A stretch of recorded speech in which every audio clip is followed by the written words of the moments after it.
Just in case you don't know who I am, I'm David, Julia's dad. And whereas I much appreciate the formality, David is how I prefer to be addressed. That said, I know of at least one person in this company who always has difficulty with that. I said nothing, Jane. No, it used to be the way you did it in those days. I know, and I appreciate that. I always have done. But you've long been invited to do the other thing. Yes, thank you. An accomplished public speaker I am definitely not. And so I shall read from my notes, largely. As in fact does the Duke of Lancaster. And if you don't know who that is, I suggest you Google it. I've long promised Julia that should this occasion come to pass, I would give a rendition of Rowan Atkinson's speech from the bride's father. Now it's taken me ages to learn tonight. Turn it up, Jane. Turn it up, turn it up, turn it up.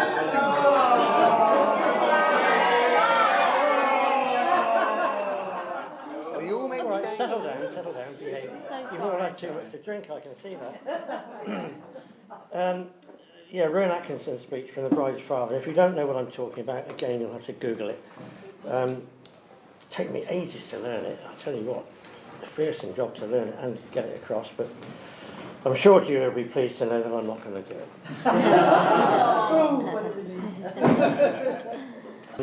Rod and I are so proud of Julia, who, as many of you know, has had some difficult times in her life and has dealt with them admirably.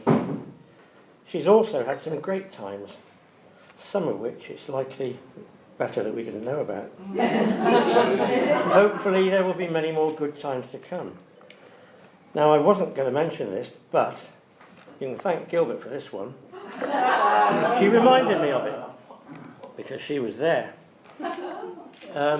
Back in the day when they were all probably about Lauren's age, or maybe a tad older, I can't quite remember, we lived somewhere where we had some fields behind, and one evening the girls, Julia and a number of her friends, decided they'd go off and, can't remember if it was a picnic or camping out for the night or whatever, and off they went down the field, and it was just coming dusk, and I thought, I'll have a bit of fun here, so I got a pillowcase and put it over my head, crept round the boundary, and as I climbed over the gate, one of them spotted me, quite likely Julia, and you would not believe the abuse that I got hurled at me.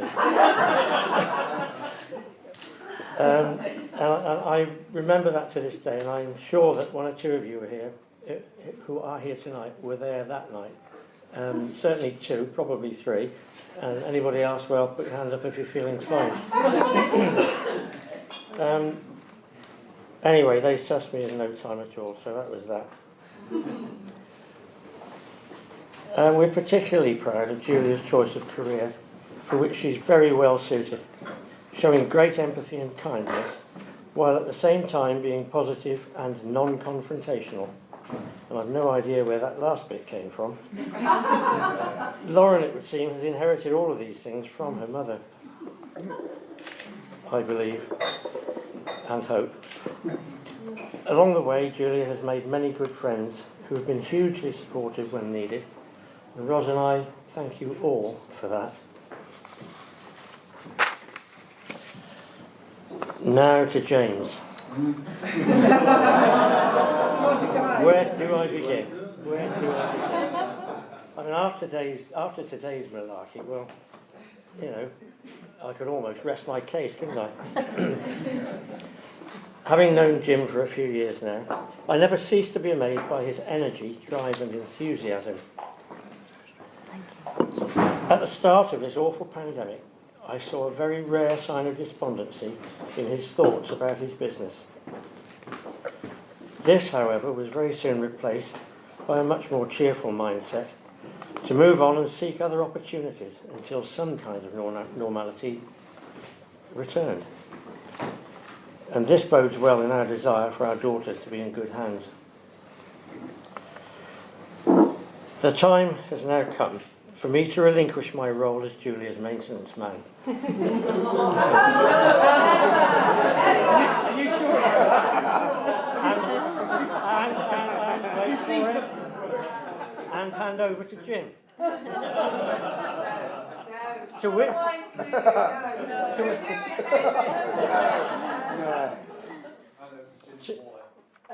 to which end, I now commend to him all the tools which he will find in the cellar at 6 Whitecross Square. Good luck with that, Jim.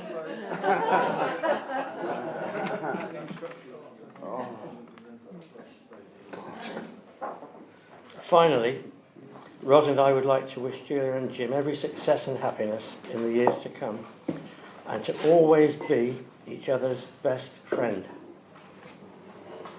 Please be upstanding and join me in a toast to Julia and Jim.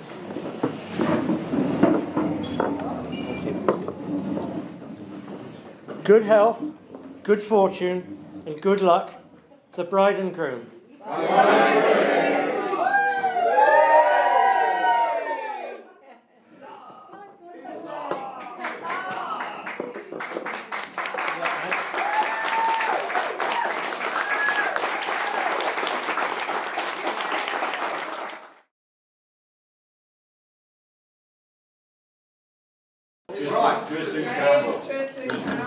You can't muck it up. Right, okay.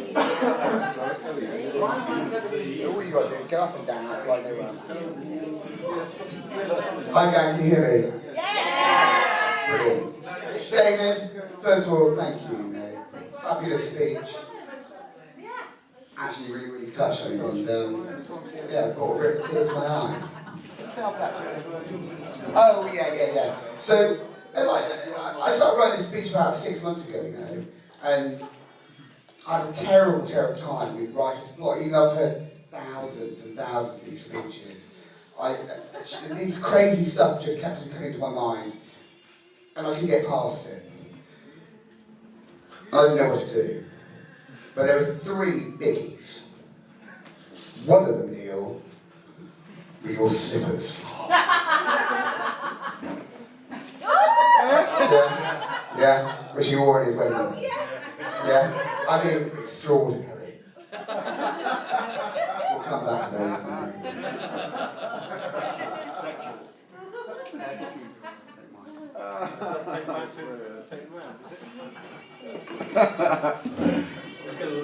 The second was Paul Nuttall, the deputy. Was he Ted? Deputy leader of UKIP. Deputy leader of UKIP. Paul Nuttall of the UKIPs. He was the other one I couldn't get past. And thirdly, and most importantly, was breakfast with Tez in Florence. Unfortunately, yesterday, Hermes told all the best men every aspect of my speech. As such, I've had to stitch him up a little. Next on the list, it says boys crackers, we've already done it. Oh yeah, so before I get too deep into the story about Florence and Neil Slippers, I wanted to thank Witters and Helen for the speeches or the readings. Brilliant. Brilliant. Round of applause, round of applause, round of applause. What did you say on that, Jim? We've got a little couple of gifts for you too. Oh, couple of gifts. Well, give them the gift. Give them the gift. Give them the gift. Boys, give them the gifts. No one knows what the gifts are. Is there some gifts there? No, that's for later.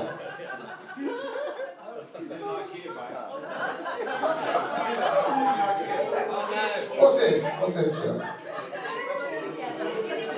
Sorry, there's bloody loads of gifts, Okay, Helen. Well, you give Helen's with the silver, and you all know Witters. Yeah, stacking. So anyway, back. Simon Whitney. Witters. That's Witters. Anyway, back to Florence. Tez and I went to Florence, we were only there for 1 day. So we thought, get up early, have breakfast, and go and enjoy Florence. So we got up at 7 o'clock in the morning for breakfast. The waiter came to us and said, coffee, and we said, yes please. Coffee story. That is the coffee story. That is the coffee story.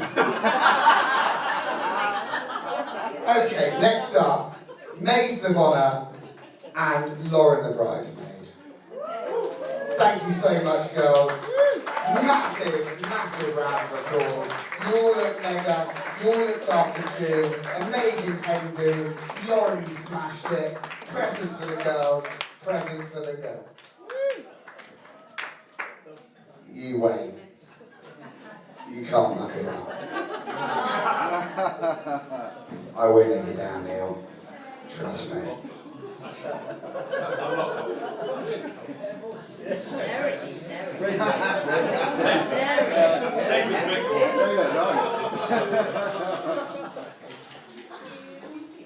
Thank you, Julia. So, Hermes, listen to this, it's important. You told all the boys, time to everyone else. So this waiter in Florence came to us and said, coffee, we said, yes please. Then he came and he said, fruit salad. We said, no. Is that it?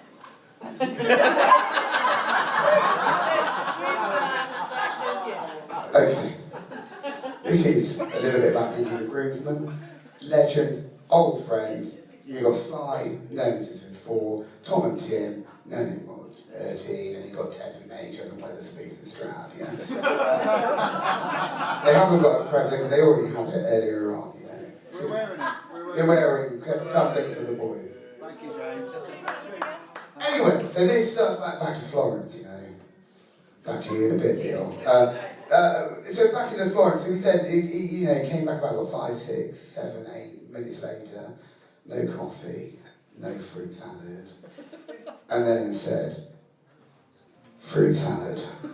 We said no. And we were sitting there thinking this bloke's mental. Like properly mad, didn't we? Like nutty. Like, I was like, he is mental. Oh, no, this is the big one. So this is Jill. Jill is our wedding planner. Well done. Who we love to pick.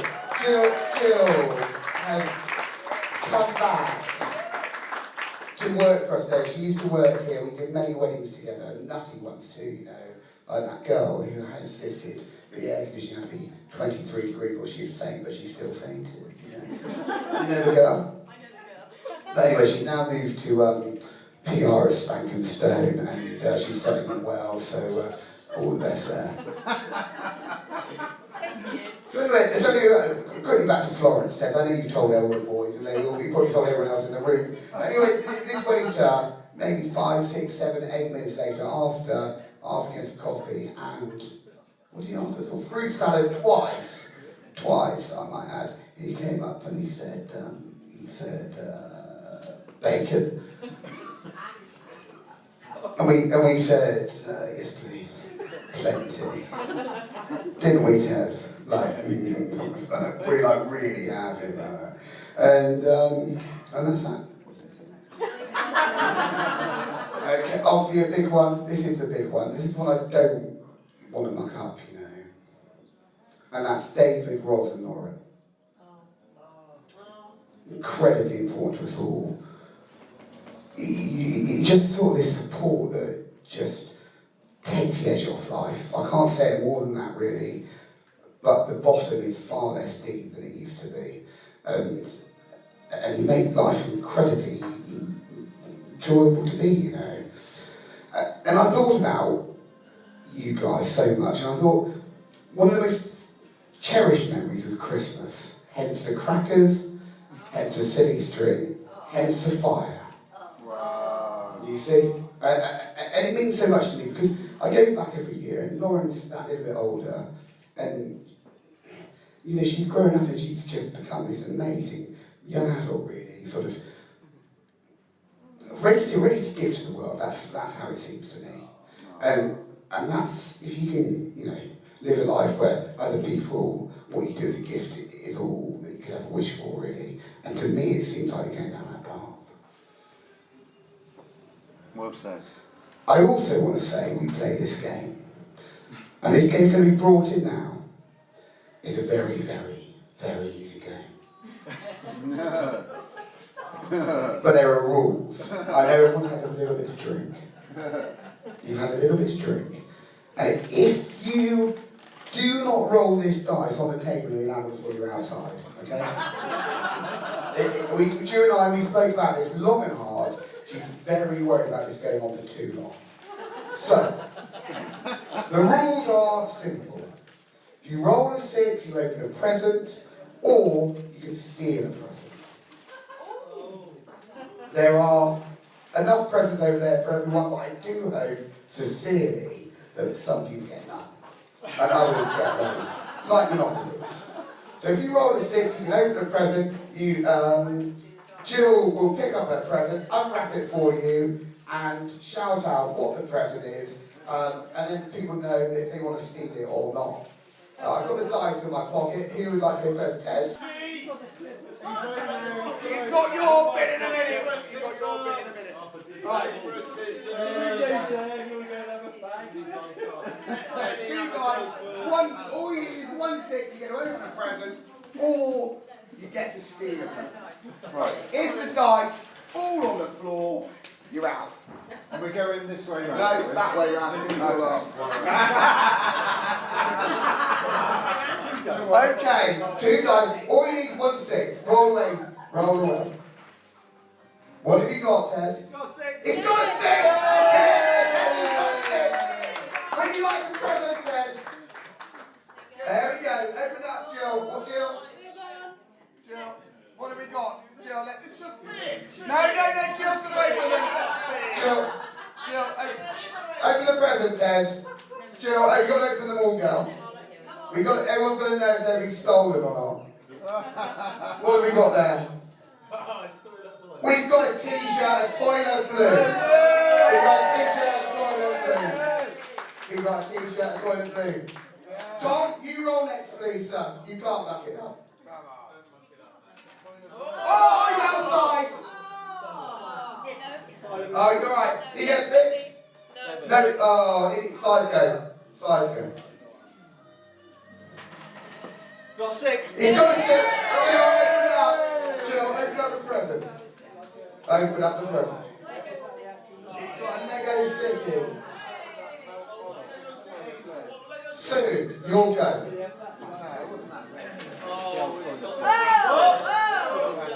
He's got 6. He got 6. What have we got? Your turn, Sue, Sam. What's in the box? What's in the box?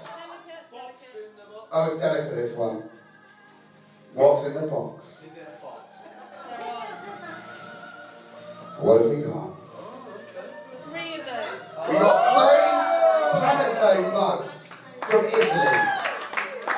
I was going to give them to Tom Patterson, but you know what I mean, it's not getting expensive. Rhea, roll away, girl. She's got a 6! She's got a 6! Open up a present, Jill. You can't muck it up. Oh, this is my personal favourite, the Book of Tez. It's the Book of Tez. It is the Book of Tez. It is my personal favourite. The book of, every page is a picture of the Tez. I can imagine a lot of people wanting to steal the Book of Tez. Sam, roll away, girl, roll away. Lucky dice, lucky dice. What a prick. She got a 6! This is unbelievable. Open it up, Jill. What have we got? We've got a Lego bike. Please give it. Wickers. Do your best, son. Do your best. 6. He's got a 6! He's got a 6! What's that? What? Monkey string? Nipple tassels! Wickers got the nipple tassels.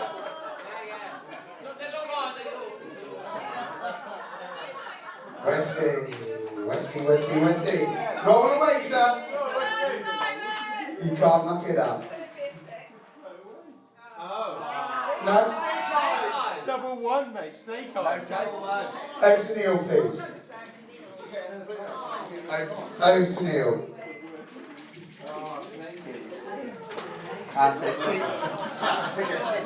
Best of luck, Neil.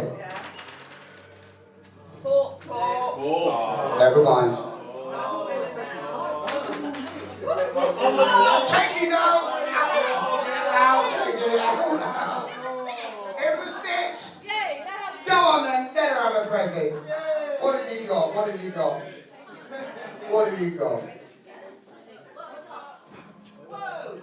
What's that say? Oh, the boys will like that one. Have a look at that one. You'll like that one.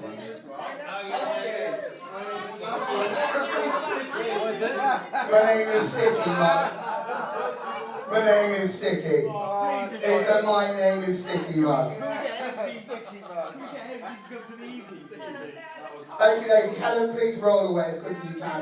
Julia's very worried about time. We're all worried about time. No. Gil. Gil, roll away, Gil. Hey. Your turn.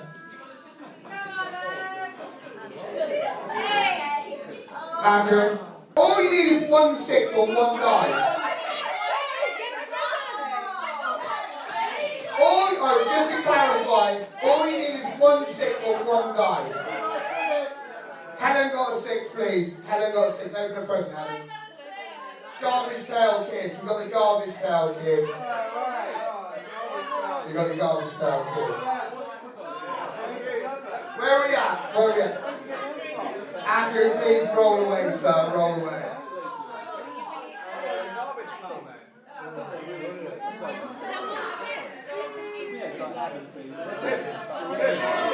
All you need is 1 6 or 1 dice. That's all you need. Lauren. Ross. Ross has got a 6. Jill, open up, please, girl. Ross has got a 6.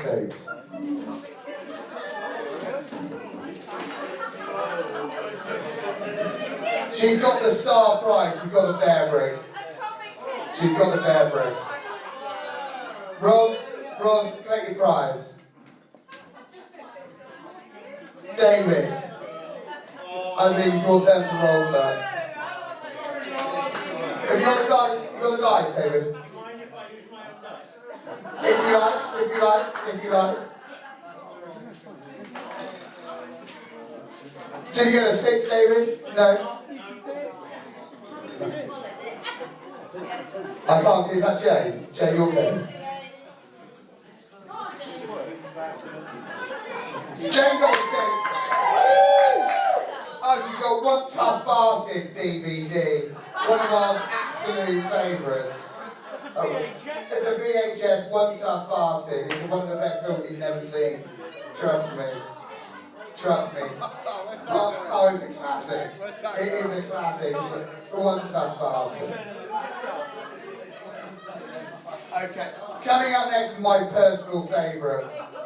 Amy, if you can roll the dice, please, go. Roll away, Amy.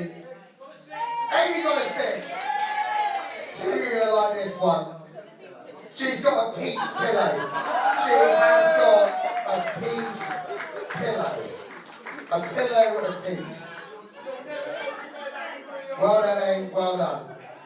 Everyone needs a peace pillow.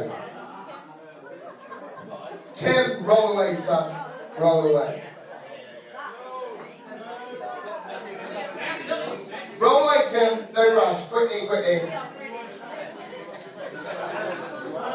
No, Stuart, you rolled. Pull. Crack on, sir. Pull! He's got it. What have we got? Oh, he's got the fish flops. He has got the fish flops. He's got the fish flops. Well done, Paul. One of the better prizes there, so. Okay, who's next? Kate, I believe. Roll away, Kate, no rush. Kate got a 6. Kate got a 6. open it up. I can't remember what this one is actually. I can't remember what this one is. Boys, how am I doing? What am I doing, okay? I said, do you think it's Big Mug? Everyone. Sam, roll away, girl. Roll away. Come on, Sam.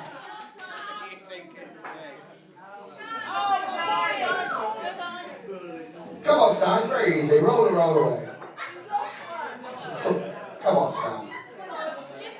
Come on, Sam. Quick as you can, girl. Come along. No rush. She got a 6. She got a 6. Sam, what did you... What's that? What is that?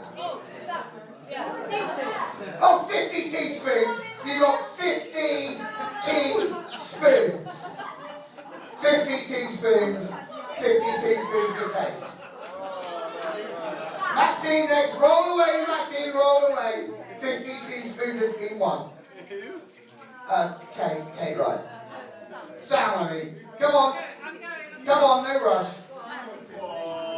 Maxine got a 6. She's got the red leggings. Red leggings. Maxine has got the red leggings. The red leggings. Maxine has won the red leggings. She won the red leggings. Auntie Tish, roll away. Maxine won the red leggings. Maxine won the red. Auntie Tish. Tish got a 6. Is she what? She's got a 6. She's got a 6. She's got a 6. She's got a 6. What's that? R-Type for the Master System. R-Type. You won R-Type for the Master System. It's a classic game. It's a classic. It is a classic. It's a brilliant game. Just keep an eye on it. Karen, roll away, girl. You got... Go on, roll. Karen got a 6. Karen got a 6. How am I doing, boys? Oh, look at this, boys. Side, look at this. Side, look at this. Look at this. Oh. You all got it? Hannah, don't let me down. Roll a 6. Hannah got a 6. Hannah. What have you got, Hannah? Hannah has got a 6. She's got a jumbo jet set jigsaw puzzle. Well, you always want to. What have we got next? Tez, roll away. Tim's turn. No, you're going. Oh, Tim's big. Tim roll away. Tim rolled a 6. What, Super Ted? Super Ted jigsaw. Pleasure stuff. Tommy, roll away. Not roll. Tom, roll again. We've still got a few more to go through. Roll again. He got a 6. Tom got a 6. What do you got there, Tom? What do you got there? Open it up, Jill. Open it up. Is it as good as this one, Tom? Oh, the book it says, that's a classic. The Simon Says is a Simon Says. It's a Simon Says. An all-time classic of the 80s. Simon Gale, roll please, son. Roll please. Simon Gale to roll. Simon got a 6. Simon got a 6.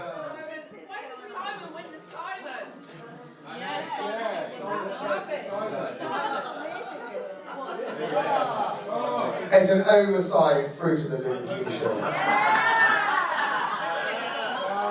Are we done, Jill? Just get them done. Roll again. Just get them done. I think we won't do the swap round. It might be going a bit long. The boys are a bit stressed about this. Sue, you get a 6 girl? Sue got a 6. It seems like it. Oh, what have we got there? Iceberg Slim, Pimp the book. Now that is a wonderful read. Rhea, roll away, girl, roll away. No. Roll away, Sam, roll away. She got a 6. PJ Tour Golf 2 on the Mega Drive. PJ Tour 2 on the Mega Drive. Okay, who's the next side, please?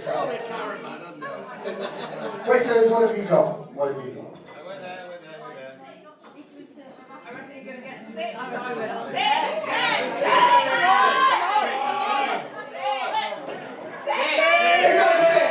He's got the Orion Fund money box. The Orion Fund money box. It's something everyone wants.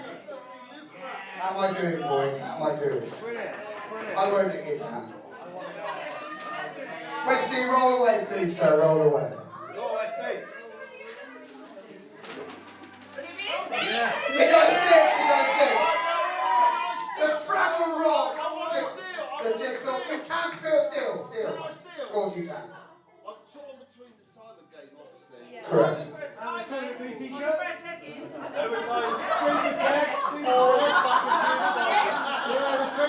How about the red leggings? The red leggings are up for grabs. The red leggings. My personal favourite. I'm gonna have the Simon game. Give away, please. Well done.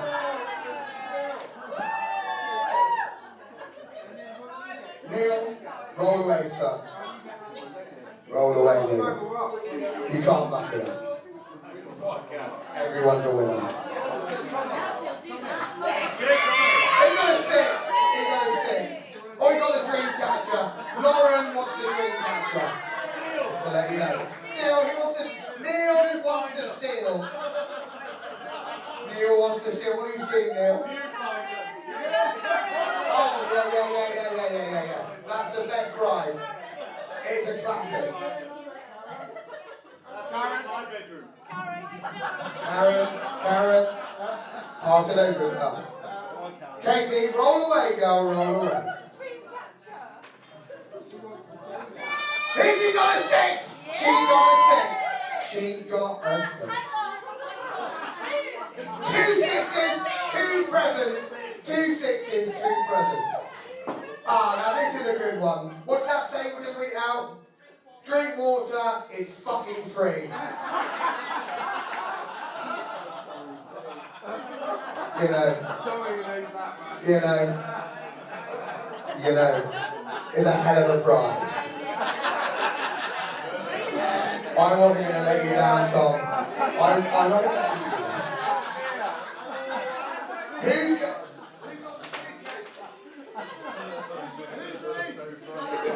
No? Helen did not get a 6. Oh, it's the one-armed boxer DVD. The one-armed boxer DVD. It's a classic. It's a classic. It's a classic. Roll away. Come on. No rush, Gil. No rush. Gil. Hurry up, Gil.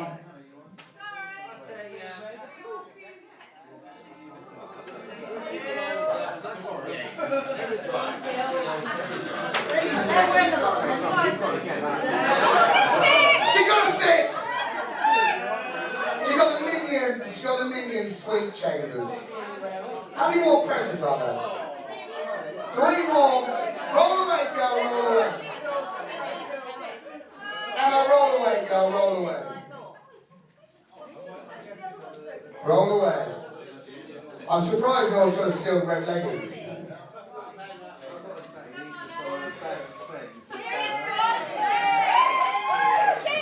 You have a 6. Pack of the nerds. Pack of the nerds, just chuck them down. Andrew won the nerds. How many more have we got to go till? 2 more. Pack of the top trumps. Katrina has won the top trump. One, who's up in the last roll? And then Megan. She won a set, that's unbelievable. She won a Lego set from 1984. Now, I should right now do a round, and it's up for swaps, but I know that best men are slightly wanting to press on. Am I right? Am I right? No, carry on.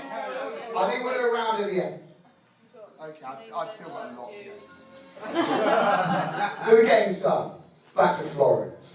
He came up to us and he said, eggs. We went, yes please. And he said, how many? And I said, 2. He said, 2? I said, yeah, 2. And he looked at me like I was a nutter. Didn't he, Dev? Like a nutter. So I thought, I'm probably a bit greedy. So I tried for 1. I said, what? He went, what?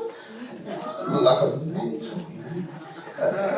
So I thought, well, you know, it's the third time's a charm, you know. So I said, 3. I 3, oh yeah, 3. Back to the speech. This is a little bit about Julia. It gets serious here. come on, Jim. Got your VT ready, girl. So.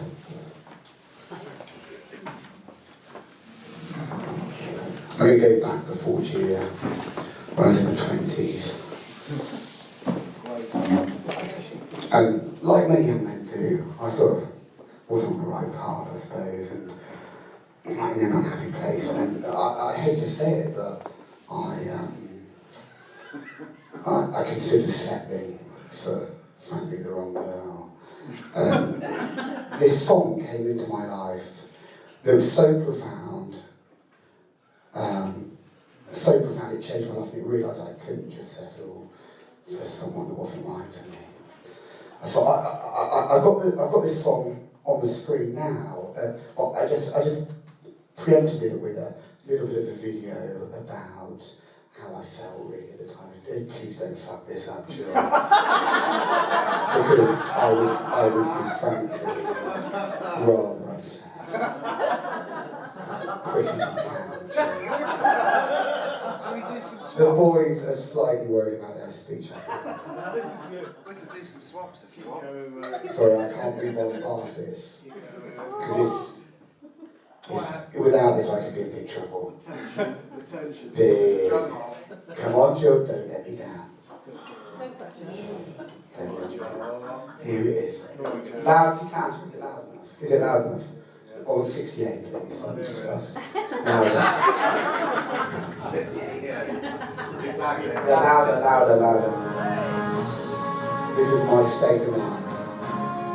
My late 20s, this is not about Julia. In the slightest. Okay? I'm ready, girl.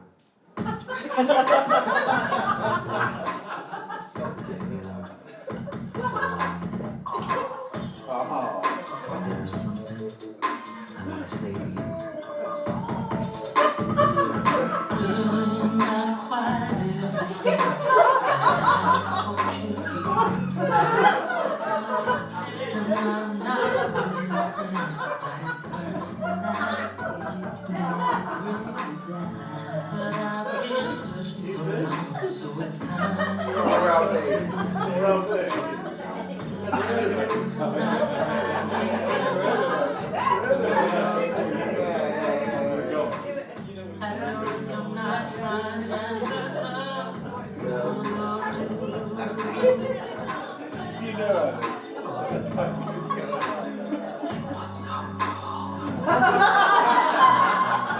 That was inside.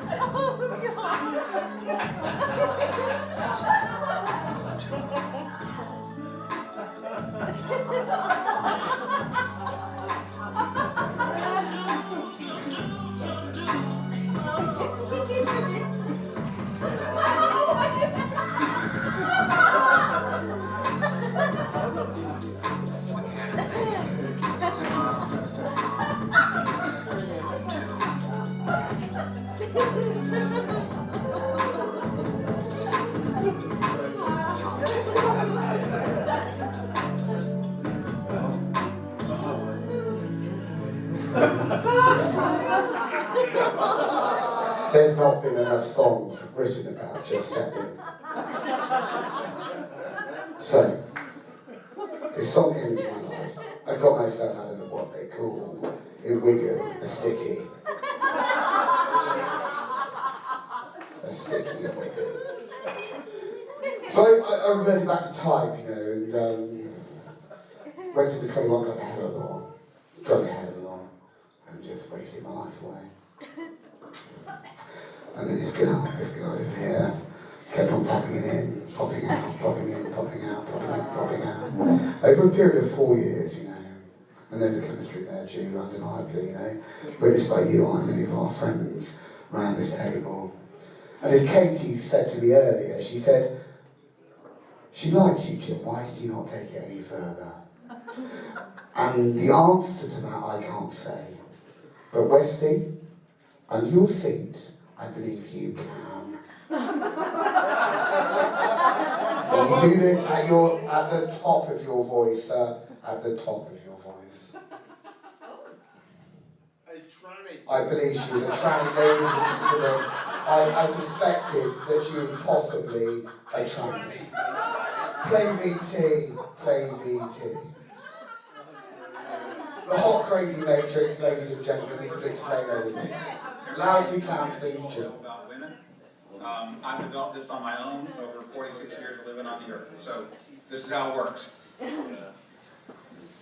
You have your crazy axis and your hot axis.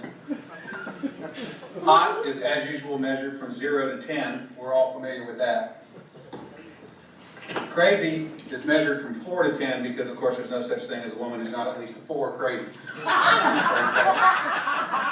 to 10. The truth. Right here. Very important that you keep in mind where the hot crazy line is. At the rule,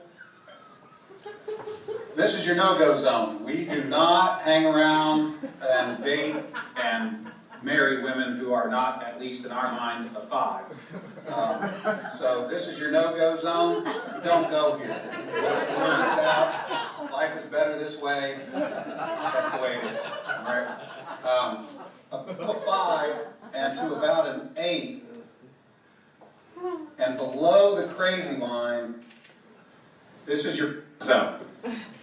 You can hang out here and meet these girls and spend time with them. That's your fun zone, but keep in mind when you're in the fun zone, you want to move out of the fun zone to a more permanent location. Okay? So that's the fun zone above a 5, hot, below an 8, hot, and below the crazy line.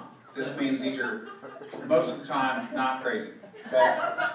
Above the danger zone, above the crazy line, we have the danger zone. This is your redheads, your strippers, Bingo and Tiffany. This is hairdressers. This is where your car gets kicked. You get a bunny in the pot. Your tires get slashed, and you wind up in jail. Now that we have some of the chart filled in, we got a couple more pieces to put in. But at this point, understand something. This is not a static environment. This is a situation where you have got to use this matrix over time to develop some reliable data. It's like a dope chart, okay?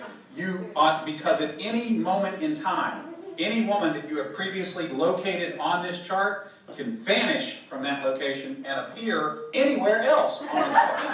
So what you have to do is, over time, collect some data. And once you have a cluster of data points, you can begin to consider that reliable. Now, moving on, you have this zone here. This is below the crazy line, above an 8 hot, but still, about a 7 crazy. This is your date zone. You can stay in the date zone indefinitely. These are women that you introduce to your friends and your family. They're good looking and they're reasonably not crazy most of the time. Okay? So you can stay here indefinitely. Now, above an 8 hot And between about a 7 and a 5 crazy, this is your wife zone. Okay? When you meet this girl, you should consider a long-term relationship. This zone is not scaled to size. This is a representation and not an actual. This is not a pie chart showing you how many of these people are out there. This is simply a representation of what you're after. You want to be 5 to 7 crazy, above an 8 hot. That's your wife's zone. Okay? Now, below 5 crazy and above an 8 hot, this is your unicorn zone. These things don't exist. Define unicorn is capture it safely, keep it alive. We'd like to study it and maybe look at how to replicate it. Okay? So I was explaining this guy one time, and he said, "Wait a minute. I met this girl, and she's like smoking hot. She's like at least a 9, and she's chill. She's totally cool. She's like not even a 3 crazy." I said, "You're telling me you've met a girl, she's a 9 hot, and she's like a 2 or a 3 crazy?" He said, "Yeah, man, I like her a lot." I said, "You should be careful. That's a dude, you're talking to a tranny." So you got to be careful, because down here, below a 4 crazy and above an 8 hot, you're probably talking to a dude. That's universal hot crazy men. So that guy is why it took me quite a while to get to where we got to today. Gotta be careful, you know. But She's still a 3 crazy. She's a 3 crazy. well, no. The thing is with Julia, she she's a 9 hot, she isn't too crazy, except for the morning. And then it raises to a 7, very, very intently for an hour, and luckily it subsides. So she's not a unicorn, and she's definitely not a tranny. And I love this girl to bits. And I love her to bits. And I cannot wait to spend the rest of my life with her, you know. The next bit is something I had to put in, right? Because Herb stitched me up so badly. And we were in Florence, and we had our breakfast. And the aftermath of this breakfast in Florence was rather desperate to find a lavatory. Play VT. Play VT. It wasn't in here until yesterday, Tess. I made it last night.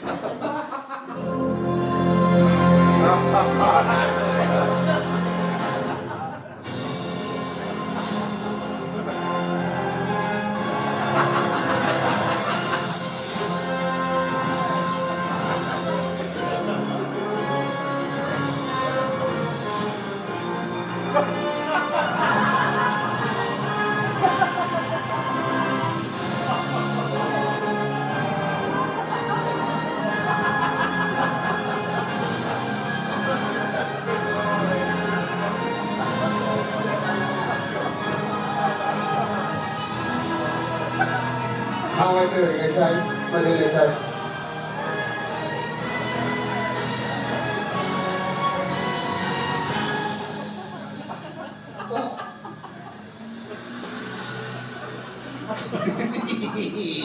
The walking personality. It's a walking personality thing. Stop the VT. Anyway, I know the boys desperately need to be their speech. Things are running late. Hermes, I brought from Florence the vessel and a representation of what was finally brought to us for that breakfast that day. Do we know where the box is? Get the box, give it to Hermes, then give it to Ross. Sure. Put some personality into it. The wall of personality. Inside this box, all the way from Florence, Italy, is what Tess and I have for breakfast and what created the walk of personality. Please give the box to Roz. Roz, stand up please, girl, stand up. Right. What's inside the box, Roz? What's inside the box? Open up the box, Ross. Open up the box. You can't lock it up, girl. You can't lock it up.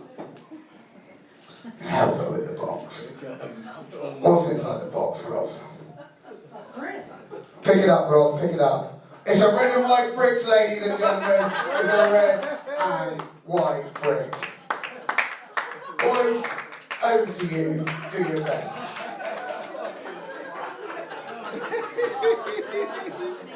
I told you I wouldn't let you down.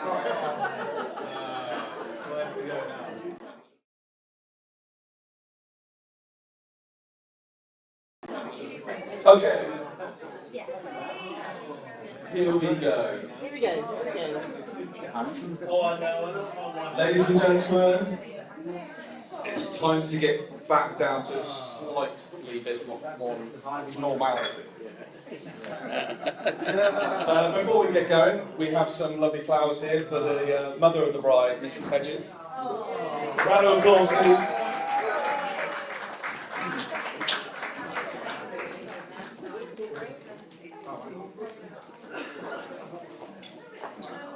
Nice. Good work. Okay, so it says here, good afternoon, ladies and gentlemen. Obviously, Fear's speech went on. So, good evening, ladies and gentlemen. Evening. Evening. Go on, get down. Oh, and you, Wesley. Oh, sorry.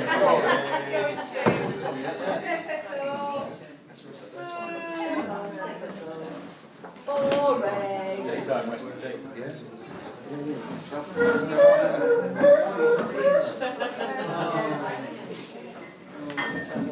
Ladies and gentlemen, there comes a time in everyone's life when they meet their one true love. Their soulmate, a person they are going to know and love for the rest of their life. That moment came for James 40 years ago when he met me.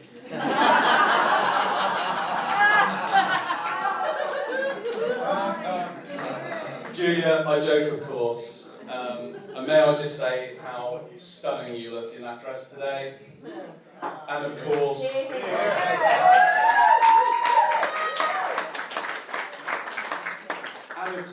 your beautiful maids of honour and your bridesmaid. For those of you that don't know me, my name is Simon. Now James will tell you I'm his second oldest friend. In fact, he loves to joke about this.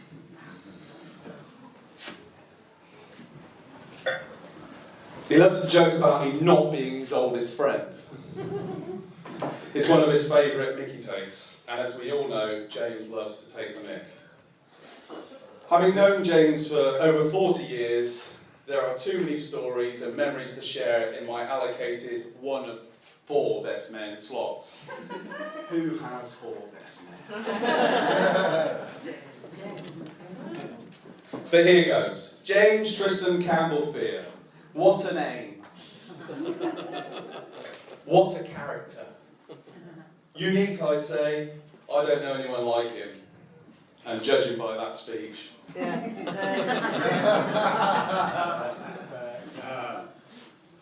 I'm pretty sure a lot of his characteristics come from his late father, Patrick, God bless his soul.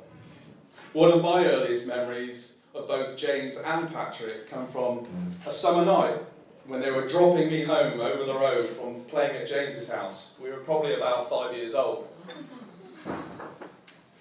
I should probably point out at this point that James's dad Patrick had a glass eye.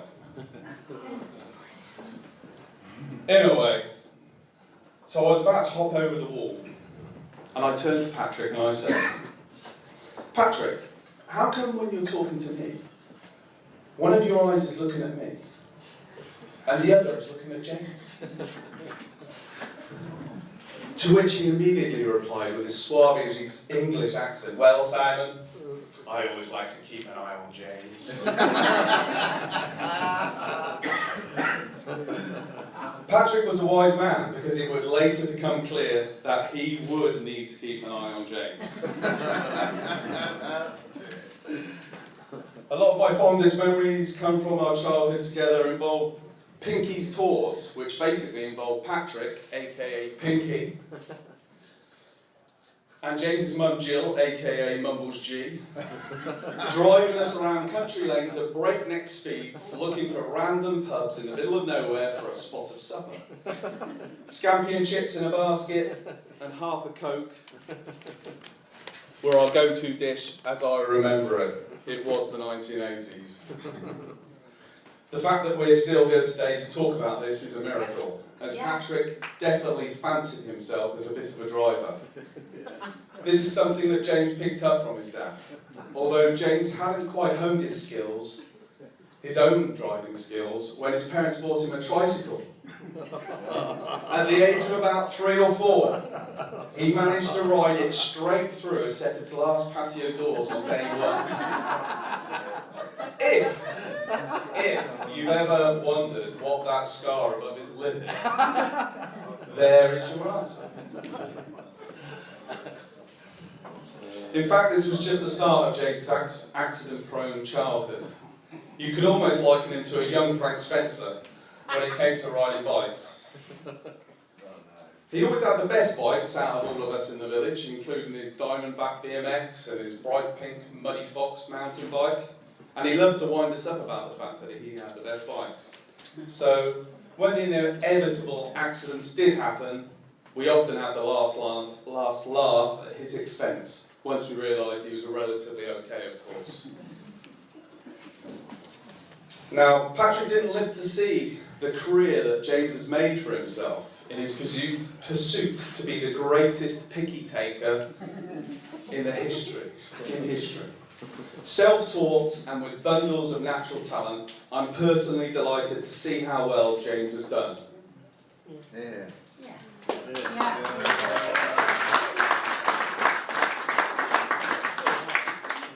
That said,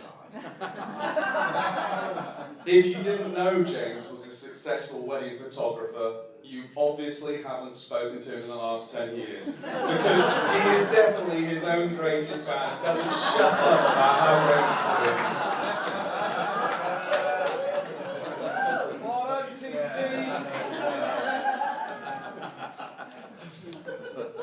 Unfortunately, Patrick had to live through the uncertain years of James working in a gift shop in Stroud. Think Wilco's, down market Wilco's.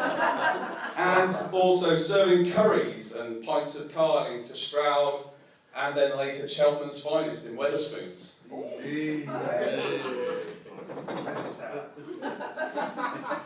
However, I know Patrick would have been extremely proud to see what success and notoriety James has achieved and how artistic his son has become. I know I have. He's gone from being the boy at primary school who couldn't hold a pencil properly, needed a little triangular prism on it, to being one of the country's leading wedding photographers. Not bad for a boy with even less GCSEs than me. It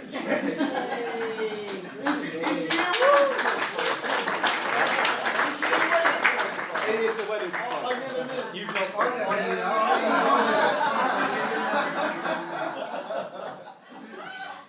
So anyway, at this point, I just want to do a little toast quickly to Patrick, his late father, and Jill, who couldn't be here.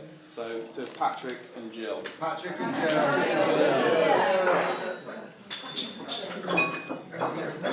Cheers, then. Cheers, then. Regrettably, James and I haven't spent much time together over recent years, and I've not yet gotten to know Julia. Down to a combination of me living up in Harrogate and James generally being busy shooting weddings on a weekend, etc. But spending time again with James and the rest of the chaps in Edinburgh on the stag do was fantastic. I consider myself lucky to have those type of friends who you may not see or speak to for years, but as soon as you hook up again, it's like you've never been apart. So cheers to all you boys. Come on, boys. Love you.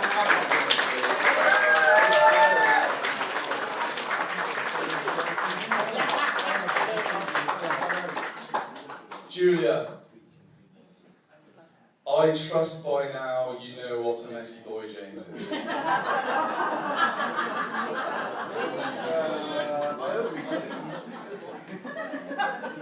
Most of his childhood and adult life, he was known for having the snottiest nose, the messiest bedroom.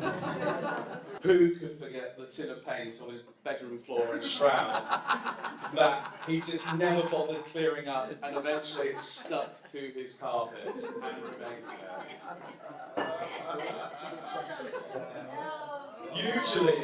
Usually you could guess what James had had for dinner by studying the front of his jumper he had on at the time. As you've lived together now for a while, I hope your mothering skills are up to scratch, and possibly might have taught him to clear up after himself. I wish you luck.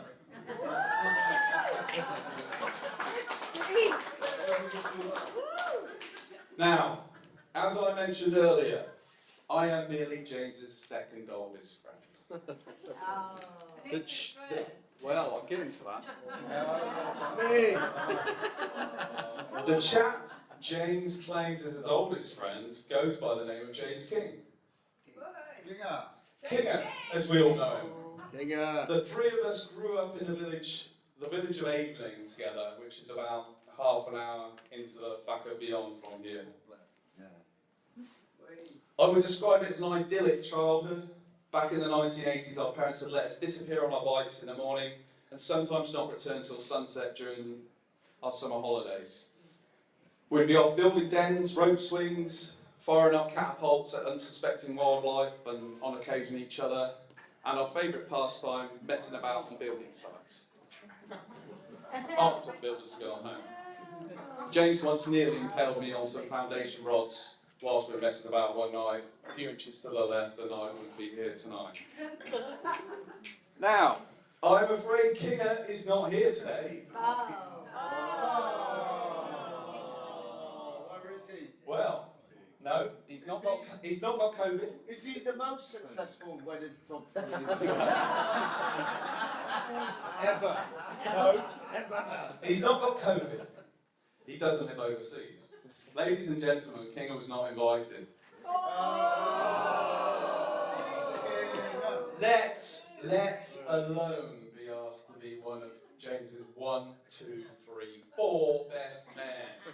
Who has 4 best men? In a way, I felt sorry for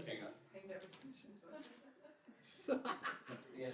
And possibly against all wedding protocol and etiquette, I'd taken it upon myself to invite him. Oh, Jimmy! Ladies and gentlemen, even if James Spear hasn't, let's all make Kinger feel very welcome. Wait, a big warm welcome to the 5th best man, Kinger. Brilliant. Let's get him. Kinger.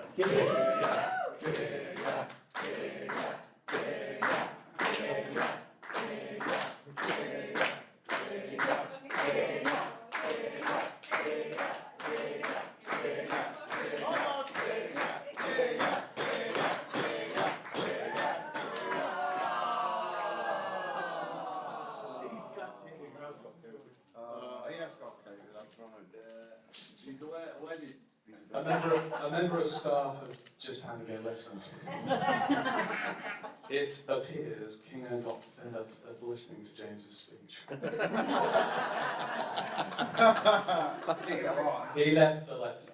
Let's see what it says. He didn't roll the snicks.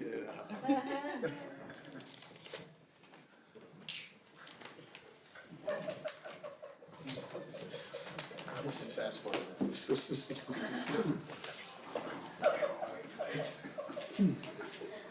Dear Firo. Firo is what we all used to call him when we were kids. After spending so many of our formative years together, I am flabbergasted you have not invited me to your special day. Blah, blah, blah, blah. After all we've been through, blah, blah, blah. Oh, here we go. It is with heavy heart that I wish to terminate our friendship. One I know you have proudly boasted was your oldest friendship for many years. However, please don't let this news spoil the day, and I wish you and your bride all the best. Regards, Kinga.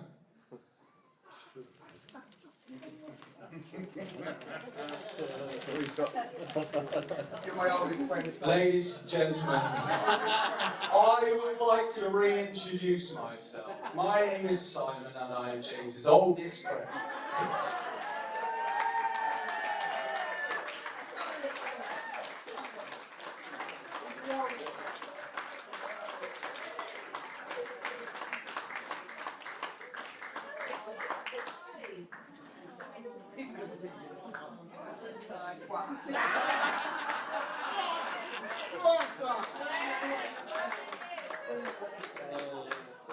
Ladies and gentlemen, I'd now like to hand over to Tim.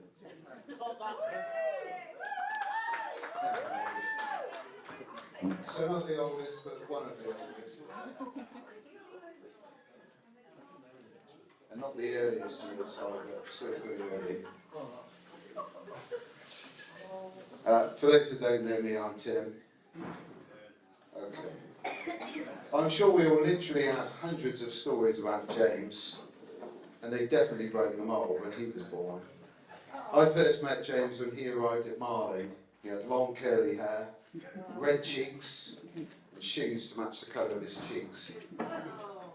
We were both in the same house group called Elliot, and being all boys grammar school, there was lots of banter at each other's expense. Back then they called it character building. We all had canvas bags, school bags, which we would customise with graffiti. James became good at drawing a cat with a long tail, showing its backside, and with a cheeky grin. The aptly named Fear Cat had arrived, and it became very popular. And he took delight at drawing it on everyone's bags. I don't think the teachers liked it. There were so many good memories at that time. Often with James, they would involve cars. I think they still do. His mother mumbles G's cars being robbed by Dan Skelton at the school gates. James putting his hand out the window when she was driving down the road and his glasses falling off. His mother wasn't pleased. James's father Patrick driving his Suzuki Swift sideways around hairpin bends on the evening to Nailsworth Road. Anyway, you get the impression. Driving or being in cars clearly made a lasting impression on James from a young age. As a teenager, James rang me one night at a loose end. Well, not teenager, but he could drive. Wanting to go clubbing in Bath. He had a Ford Orion, which upon reaching Bath, he parked in an underground NCP. After a great night out. Waitrose. That's it. Waitrose, yeah. You got it. Yeah. After a great night out, James couldn't get the car out of the underground van. He had unfortunately broken the clutch from ramping and revving the car incessantly. Essentially, it was stuck, and he immediately started to panic, asking me, and then he volunteered a tramp to help push the car out of it, whilst he revved and revved his clutch to oblivion. It was impossible for the tramp and I to push a 1.5 ton car around, so the Orion was left and a friend had to drive us home that night. I assumed that James would have organised for a garage to tow the car, replace the clutch like any normal person. But about a month later, James's dad wanted to know why there were 30 yellow parking tickets so to his address in Stroud, where the car was then registered. James, praying the matter would go away, buried his head in the sand, leaving the car in Bath, and now had a rather expensive bill. He must have been paying his dad back for about 6 months. But James, I've spoken with Bath City Council, they'd love you to go and park there again. They've even given me one of their favourites, just a place for you tonight. think it's got twang written on it too. As I am now, James was also the best man at my wedding. But the difference is I'm speaking to you, the guests. James phoned me the week before my wedding to tell me that he couldn't go through with it. He had sleepless nights worrying about his speech, but instead offered to take photos for mine. As at the time he was getting into photography. So you can see the irony of me standing here today, 16 years later. But on the plus side for James, it did spark the beginning of a great career opportunity and the chance to move on from JD Witherspoon. Married life and fatherhood have meant that I haven't seen James as often as in the recent past. Other than the odd visit or a phone call to discuss some shares he's interested in investing in. Sometimes he would actually drive up to Bisley, normally proceed with a quick phone call. I'm 5 minutes away, but actually he was about half an hour 40. Put the kettle on tracks, but keep it to the car theme for the purpose of this speech. He did call me one summer's evening, a few years back, having just picked up a brand new Mini Cooper S Sport from the dealer and wanting to take her for a spin. And when he arrived, again, was panicking.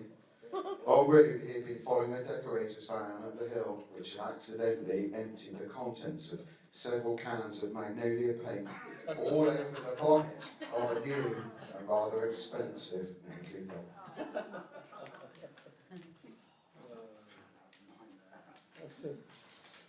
Sorry.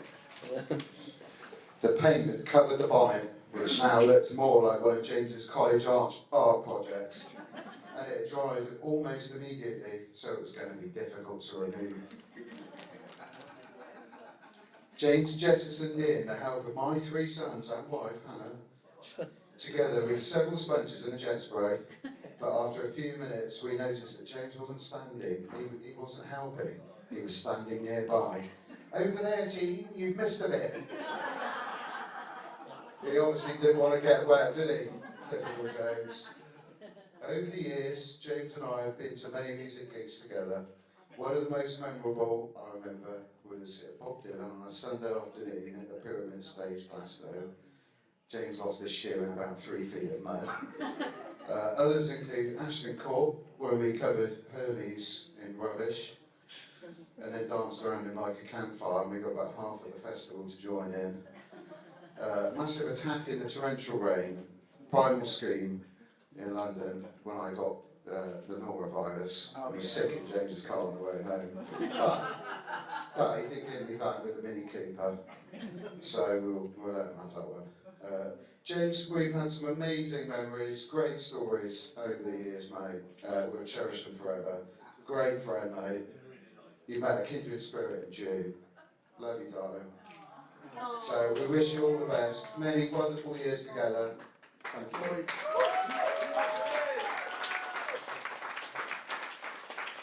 Pass it over there.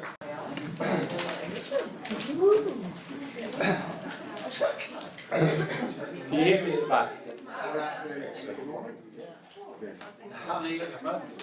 Okay, everybody, I'm the William Speeches man, so I printed mine off. Actually, I think others did as well. Over the years, I've printed mine off in wingdings. That's okay, I can read wingdings, don't worry. Yeah, so I told the boys I'd probably poo in my pants when it came to standing up for my speech. I told the other so-called best men, they advised me not to do that. So, well, I thought, well, that's sound advice. Surely advice worthy of a government advisor. I imagine Dominic Cummings, when he still had a job, telling Boris, tell him whatever you want, mate, but whatever you do, don't poo in your pants. You'll lose all respect. Anyway, I've had a few drinks, so I think I'll probably be okay, so please don't panic, people. Okay, so my name's Hermes. I'm one of a number of so-called best men today. I've been friends with Jane for about 20 years. And like all friendships and marriages, and life in general, actually, it's been a really interesting rollercoaster ride. I got to know James when I started working in a Wetherspoons pub in Stroud. As soon as he spoke, my first thoughts were along the lines of, we probably won't be pals. I'm glad to say I was wrong. Before long, we were pretty good friends, and little did I know at the time it was the beginnings of one of my longest and best friendships in my life. When I first met James, I didn't like him at all. Arrogant, obnoxious, belligerent are just some of the words I could easily have used to describe him. As I got to know James, I realised he was all of those things.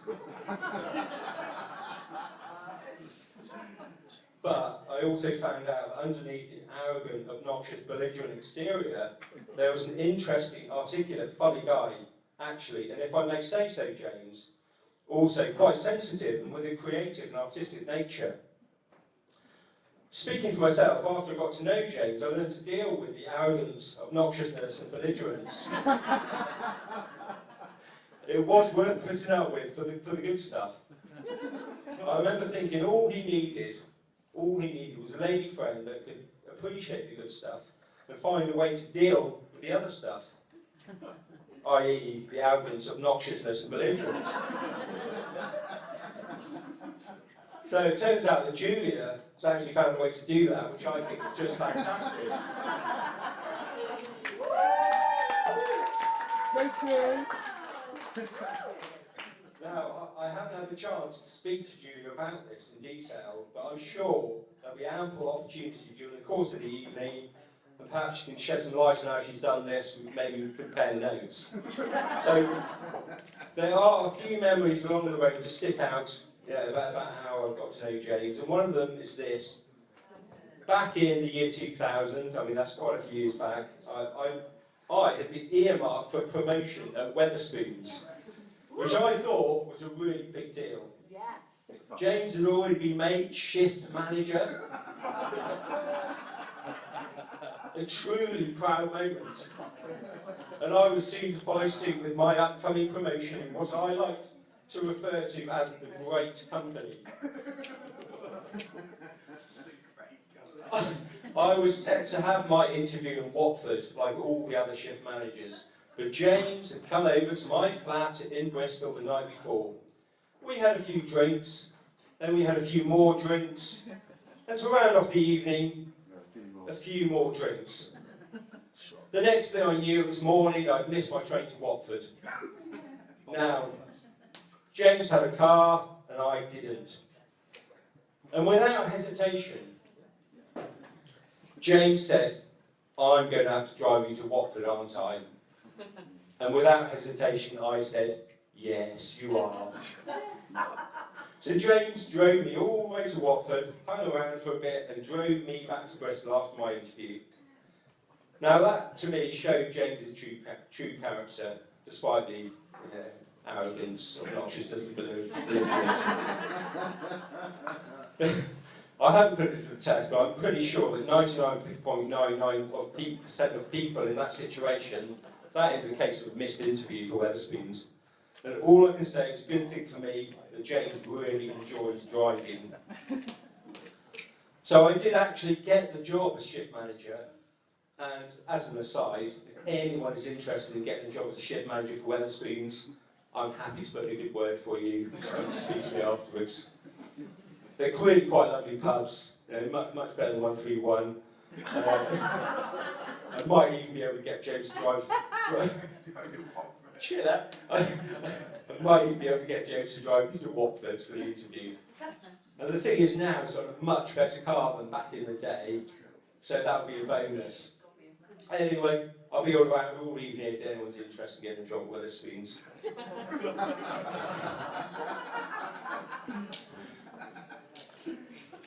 Yeah, so at Wetherspoons actually the pay was so bad, I reckon we must have at the time both been on around £600 a month, possibly even less. I realised that if you were considering asking me about a job, I might have just put you off. But anyway, we were probably on about £600 a month. Move on 20 years, I've got a different job. But it's still, see, I've got 2 kids now and all the bills going out. It seems like I'm still on £600 a month. When I was talking to James about this, he told me he's got a new job as well. And these days, he is, in his words, he's doing all right. So, and you know, on the back of that, James told me a number of times I could have been as rich as him if I'd only tried harder at school.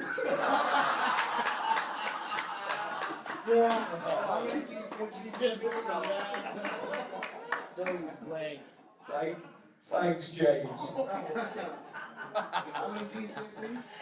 Anyway, so enough about myself and James. I'd like now to pay my compliments to the beautiful Julia and the lovely maids of honour, the bridesmaids and Mrs. Hedges. And I know it's already been said, but I'm going to repeat it anyway. I think everyone agreed they all look absolutely stunning. Much more stunning than they all said. And, you know, think of whatever those boys said about how stunning Julia and the maids of honour and the bridesmaid and Mrs. Hedges are, triple it times by 10, and then you're in the right ballpark. Give us a round of applause.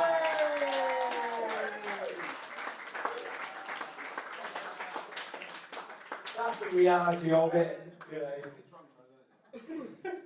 Chill out.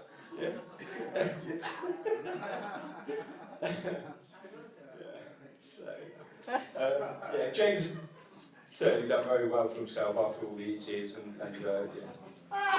So,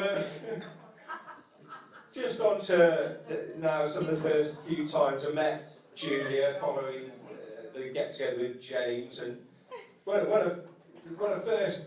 the first few times I met Julia was A, when I helped carry a double mattress up the stairs, B, I painted the bathroom, and C, I put up a blind, all at the house on Whitecross Square. Now I think Jake must have told Julia I was a little handyman or something. I said in his bed, one of his best mates for the last 20 years.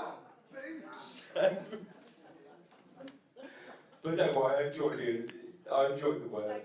So now on to the reason we're here today, to celebrate James and Julie's wedding. I'd just like to say how happy I am to see this. A few years back, I never saw this sort of thing happening to James, mainly because of my perception on how James has always liked to live his life. But things change, and this is the start of a new chapter for James and Julia, and I'm sure it will be, and you'll have to forgive me for plagiarising a well-known catchphrase, I'm sure it will be the best one yet.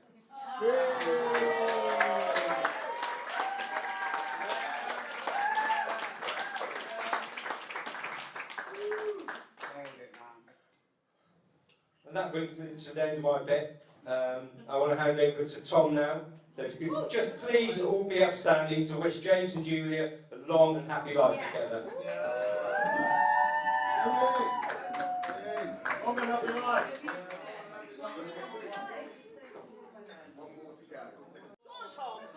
Thank you, Hermes. Thank you, Hermes. 10 out of 10. 10 out of 10, mate. Best one yet. Best one yet.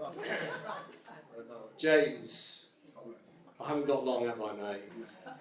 I think you said it was half an hour slot, have I got? Just to drag it out even longer. I'm fucking bored of this already as well, do you know what I mean? Jesus Christ. Right.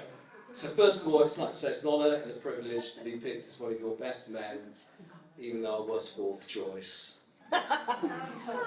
Like Timmy, I didn't get the pleasure to meet James until we were 14 years old, and he turned up at Marling School with his rosy red cheeks, scruffy blonde hair, and round water-top spectacles. To be honest, I thought it was more of a spitting image of Piggy out of Lord of the Flies, which is a fancy version of Chatting Man Alan Carr. Sorry.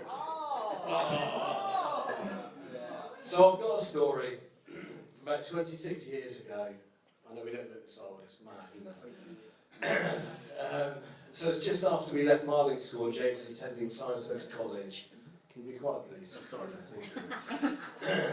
These were known for the Stroud gift shop years, when you turn up to work every day wearing his mint green, 100% cashmere roll-neck jumper with an encrusted fried egg yellow yolk stain down the front, which you never washed. Honestly, it was literally there for months. I'm not lying, was I? Anyway, so it's a typical Friday night, and we're all at James's dad's house, the legend, Patrick Fear. There's about 12 of us at the house, we're having a bit of a party, a few drinks in the kitchen, and at the time I don't think anyone knew Patrick was at home. So as the music starts pumping and the bottles of hooch are flowing, the noise levels start to rise. After about half an hour, we hear these heavy footsteps stomping down the stairs, and Patrick Fear, in his British racing green dressing gown, comes into the kitchen looking like he wants to tear somebody's head off. Now, anyone who knew Patrick Fear knows he could dish out fearsome roasting. Turn that music down, he says. Some of us are trying to sleep up here. Then he slams the door behind him, stomps back upstairs, and everyone's just looking at each other in silence but smirking. So after a few minutes, and everyone is sheepishly sipping their bottles of hooch, questioning if we should all leave, James says, "Nah, don't worry, mate. Just keep the music down and it'll be fine." Anyway, after about 20 minutes, the music gets gradually louder and everyone gets a bit more chatty and the party's back in full flow. Next thing we know, Patrick, still in his dressing gown, comes flying through the door like a wild animal, saying, "I told you to turn that bloody music down and go home." Then slams the door again and just disappears upstairs. We're all looking at each other with a fear of God, thinking we need to wrap this up and get out of here quick. But fear is, nah. Don't worry about it, his bark's worse than his bite. We should have known better. In between all of this, a friend of James, Matt Evans, appears from upstairs looking rather sheepish. And James asks, "Where have you been, mate?" And he replies, "Just upstairs having a rap here." So he thought nothing more of it.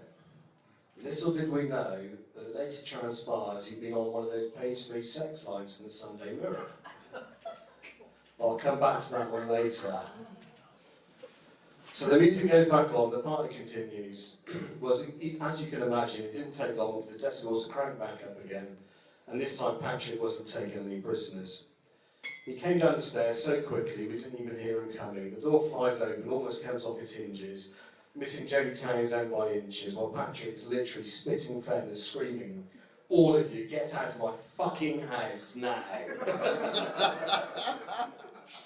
Literally, everybody's scrambling over each other as they can't get out of the back door quick enough and jumping over the wall into the car park.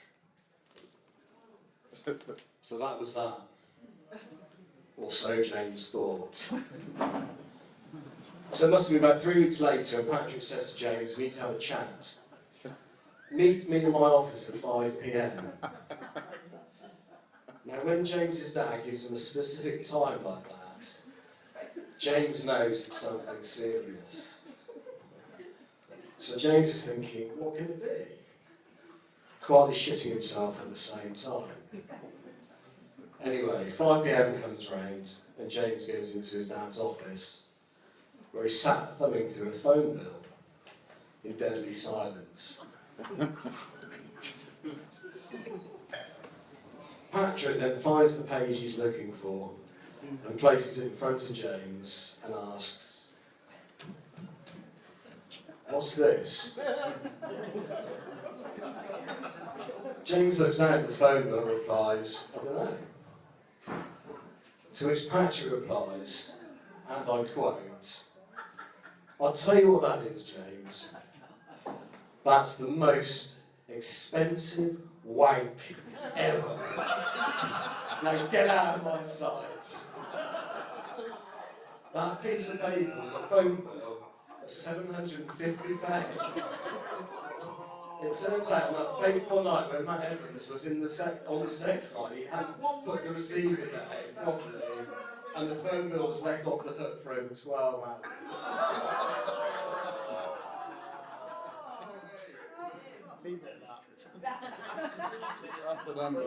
Julia, Tish, Jane and Lauren, what can I say? You can say a lot, darling. Go on. Your egos must be as big as James's by now, after all these amazing comments you've had tonight. So I've had the pleasure of knowing Julia for over 7 years now, and I must say you do look absolutely incredible today. Along with your bridesmaid and maids of honour, James is seriously punched above his weight.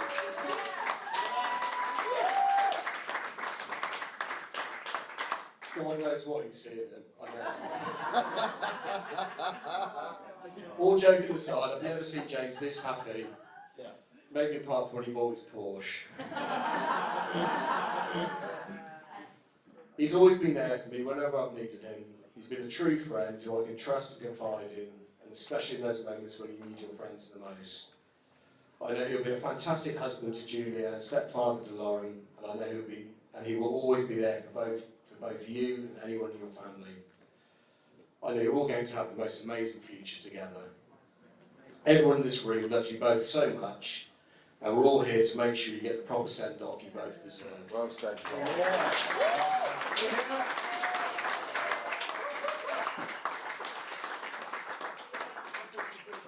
So will everyone please be upstanding, raise your glasses, and join me in a toast to the new Mr. and Mrs. Fear.